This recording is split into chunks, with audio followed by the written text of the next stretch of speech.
एक बार भगवान नारायण लक्ष्मी जी से बोले, लोगों में कितनी भक्ति बढ़ गई है, सब नारायण नारायण करते हैं।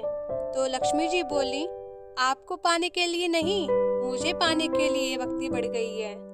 तो भगवान बोले, लोग लक्ष्मी लक्ष्मी ऐसा जाप थोड़ी ना करते हैं। तो माता बोली कि विश्वास ना हो तो परीक्षा हो जाए। भगवान नारायण एक गांव में ब्राह्मण का रूप लेकर गए।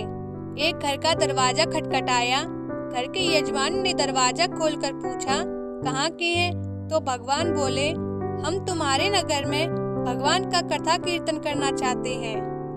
यजमान बोला, ठीक है महाराज, जब तक कथा होगी आप मेरे घर में रहना। गांव के कुछ लोग इकट्ठा हो गए और सब तैयारी कर दी। पहले दिन कुछ लोग आए। अब भगवान स्वयं कथा कर रहे थे तो संगत पड़ी। दूसरे और तीसरे दिन भी भीड़ हो गई। भगवान खुश हो गए कि कितनी भक्ति है लोगों में। लक्ष्मी माता ने सोचा, अब देखा जाए कि क्या चल रहा है। लक्ष्मी माता ने बुड्ढी माता का रूप लिया और उस नगर में पहुंची। एक महिला ताला बंद करके कथा में जा रही थी कि माता उसके द्वार पर पहुंची। बोली, बेटी जरा पानी पिला दे। तो वो महिला बोली, माताजी 3:30 बजे हैं, मेरे को प्रवचन में जाना है। लक्ष्मी माता बोली, पिला दे बेटी थोड़ा पानी, बहुत प्यास लगी है। तो वो महिला लोटा भर के पानी लाई। माता ने पानी पिया और लोटा वापस लौटाया तो सोने का हो गया था। यह देखकर महिला अचंभित हो गई कि लोटा दिया था तो स्टील का और वापस लिया तो सोने का। कैसी चमत्कारी माताजी हैं। अब तो वो महिला हाथ जोड़कर कहने लगी कि माताजी आपको भूख भी लगी होगी, खाना खा लीजिए।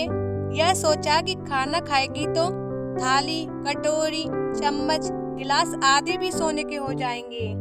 माता लक्ष्मी बोली, तुम जाओ बेटी, तुम्हारा प्रवचन का टाइम हो गया है। वह महिला प्रवचन में आई तो सही, लेकिन आसपास की महिलाओं को सारी बात बताई। अब महिलाएं यह बात सुनकर चालू सत्संग में से उठकर चली गईं। अगले दिन से कथा में लोगों की संख्या कम हो गई। तो भगवान ने पूछा कि लोगों की संख्या कैसे कम हो गई? किसी ने कहा, एक चमत्कारिक माताजी आई है नगर में, जिसके घर दूध पीती हैं तो गिलास सोने का हो जाता है, थाली में रोटी सब्जी खाती हैं तो थाली सोने की हो जाती है।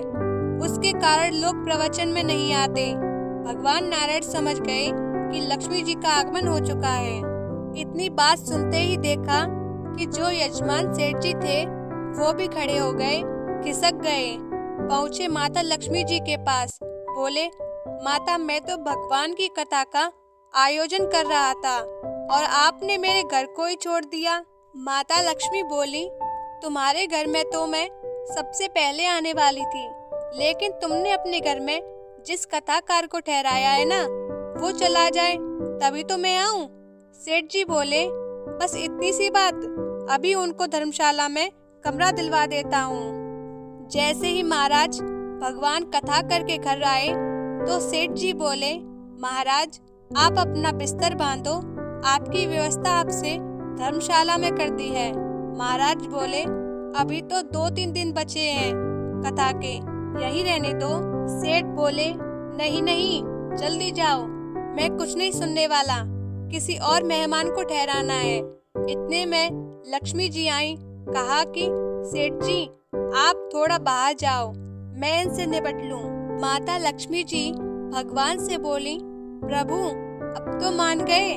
भगवान नारायण बोले, हाँ लक्ष्मी, तुम्हारा प्रभाव तो है, लेकिन एक बात तुमको भी मेरी माननी पड़ेगी कि तुम तब आई जब संत के रूप में मैं यहाँ आया।